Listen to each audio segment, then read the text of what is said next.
Hey guys, if midlife dating has made you feel like you should be old enough by now to stop getting confused, stop second guessing people, stop over interpreting mixed signals, and stop ending up emotionally tangled in situations that never had real clarity, this video is for you. Because one of the biggest problems in midlife dating is not simply that dating is hard. It's that many smart, capable adults are still dating without a mature framework. They're dating with hope, chemistry, assumptions, loneliness, and past pain, but without an age-appropriate model for how to navigate dating in a grounded, logical, and emotionally intelligent way. That is why I created the philosophy of grown-up dating. The term is not new, but the framework is. Grown-up dating is not about becoming indifferent, guarded, cynical, or transactional. And it does not mean attraction and chemistry don't matter. It means learning how to date as the fully formed adult that you are today, more self-aware, more emotionally steady, and more grounded in reality. In this video, I'm going to explain what grown-up dating really is, what it is not, and why so many midlife daters need this approach now more than ever. This is part one of a 10-part series, so get ready. We're going to cover a lot about how to build authentic connection, set healthier boundaries, and create more meaningful relationships as the confident adult that you are.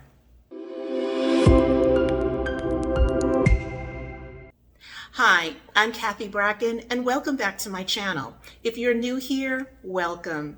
I'm so glad you're here, and I appreciate you spending a little time with me today. If this kind of content speaks to you, I hope you'll subscribe, tap the notification bell, and give the video a thumbs up. Your support allows me to continue creating my unique brand of self-improvement content aimed at educating, empowering, and inspiring positive transformation in you, the viewer. Now let's get back into it. At its core, grown-up dating begins with intentionality. And what I mean by that is simple. You are not just drifting. You are not passively falling into conversations, situationships, or emotional entanglements and hoping clarity will just show up later. You know why you're dating, and you are honest with yourself about what you actually want. Maybe you want companionship. Maybe you want romance. Maybe you want a serious relationship. Maybe you want a life partner. The specific goal may vary from person to person, but the maturity is being honest about it. That matters so much in midlife because by this stage of life, most people are no longer interested in wasting years pretending to be casual when they are not. They're not interested in acting like they're open to anything when deep down they know they want something meaningful. Grown-up dating says clarity is kinder than vagueness. It's kinder to you, and it's kinder to the other person. Because when you are unclear yourself, you tend to become unclear with other people. And that is usually where the confusion starts. The second part of grown-up dating is self-awareness. This is where dating starts to become more honest. A grown-up dater understands that attraction alone is not enough. Chemistry is not enough. Hope is not enough. Even strong potential is not enough if you don't know yourself well enough to recognize what is actually happening inside you. You need to know your own values, your needs, your patterns, your blind spots, and your boundaries. You need to know what you tend to romanticize, what you tend to excuse, what you tend to fear, and where you tend to lose your footing. Because let's be honest, a lot of midlife dating pain doesn't come from the other person. Sometimes it comes from what we project. Sometimes it comes from what we ignore. Sometimes it comes from the story we start writing in our own minds before the relationship has even had a chance to reveal what it really is. That is why self-awareness matters so much. It helps you slow down the stories you start telling yourself. It helps you to stop assigning deep meaning to shallow evidence. And it helps you separate what is real from what you are hoping is real. The third part of grown-up dating is mutual respect. Grown-up dating is not built on confusion, mind games, mixed messages, emotional evasiveness, or manipulation. It values kindness, directness, consistency, and consideration. Now, that doesn't mean that every dating experience will turn into a lasting relationship, but it does mean that two adults should be able to move through the dating process in a way that leaves both people with dignity. That means you don't lead people on for validation, and you don't need to create ambiguity for leverage. You don't need to disappear every time a real conversation becomes uncomfortable, and you don't need to call chaos chemistry just because it feels intense. Respect in dating is not only about how someone feels about you, it's about how they behave with you. And grown-up dating teaches people to pay attention to that. The fourth part is realistic expectations. This one is so important, especially in midlife. Grown-up dating does not expect perfection from you or anyone else. It doesn't assume that you're going to meet a flawless person who checks every box, heals every wound, reads your mind, and makes everything effortless from day one. That is fantasy, and fantasy makes people overlook what actually matters. A more mature question is this: can two imperfect adults build something that is respectful, workable, emotionally healthy, and genuinely compatible? That is a much wiser question than asking, do they give me a rush, or do they fit my fantasy in my head, or do they instantly make me feel chosen?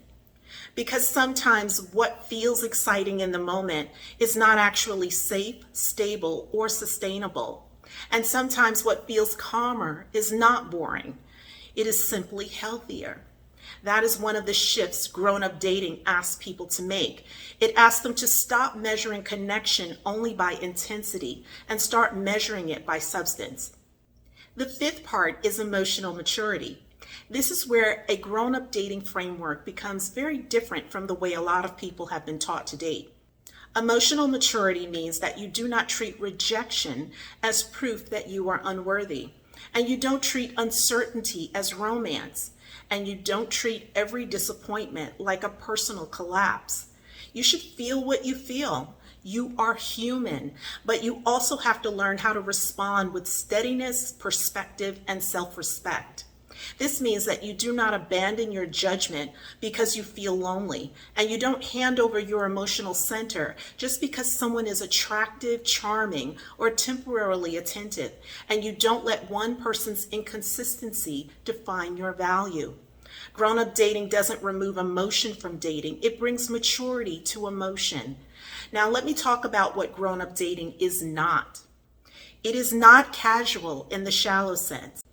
That doesn't mean every connection has to become serious right away. It means the process itself is not superficial. You are not there just to collect attention, pass time, entertain yourself, or play emotional games with someone else's life.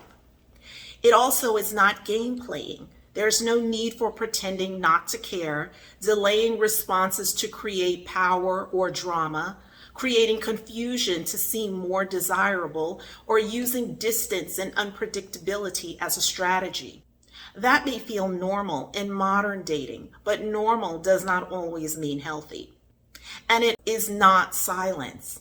A grown-up dating framework makes room for important conversations, and not all at once.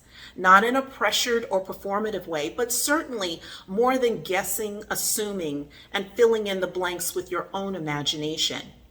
And it is not a rescue fantasy. One person is not there to complete the other, carry the other, fix the other, or emotionally drag the relationship forward while the other person stays passive, vague, or unavailable. Two adults are responsible for their own honesty, their own healing, and their own participation. And this is exactly why I believe grown-up dating matters so much in midlife. By this stage of life, most people are not dating as blank slates. They are dating with history. They are dating with heartbreak, habits, responsibilities, and consequences. Most have lifelong careers and families. They have lived long enough to know that love is not the only thing in the room. Timing is in the room. Patterns are in the room. Baggage is in the room. Fear is in the room. And sometimes loneliness is in that room too. So no, midlife dating is not simple, but that is exactly why people need something more solid than chemistry alone. They need a logical way to pursue dating without feeling blindsided by the often illogical practices of modern dating. It allows them to stay consistent in the mature adult mindset they apply to every other part of their life. They need a way to stay open without becoming gullible. They need a way to stay hopeful without becoming unrealistic. And they need a way to desire love without surrendering their good judgment and common sense. They need a way to date that reflects their age, life experience, and the self-respect they've earned. That to me is what grown-up dating is. It is not flashy, it is not trendy, and it's not built on fantasy, but it is wise, emotionally honest, and much more capable of producing the kind of connection many midlife adults actually want. And honestly, I think this is what makes it so powerful. It brings dating back to reality, but not in a hopeless way, in a healthier way. Now, if this way of thinking resonates with you, I've created a book and companion workbook to help people go deeper into the grown-up dating framework and apply it to their own patterns, choices, standards, and relationships. I'll leave that information in the description below in case that resource feels helpful to you. And if you would rather just stay with the video series for now, that's perfectly fine too, because we're going to keep building this out together. Now, before you go, if the video spoke to you, I hope you'll subscribe, tap the notification bell, and give this video a thumbs up. And I would really love to hear from you in the comments. Tell me whether the idea of grown-up dating feels different from what you've seen in today's modern culture.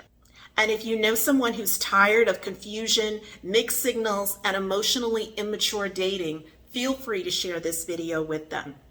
Now in part 2, we're going to dig into something that really matters, the difference between modern dating, traditional dating, and grown-up dating. And that conversation is important because a lot of people are using these terms without really understanding how different they are.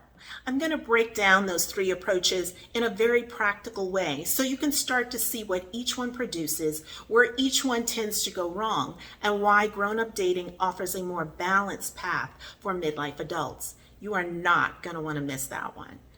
So that's all I have for part 1. Thank you so much for watching. I'm Cathy Bracken, and I'll see you in the next video. Make today amazing and be well.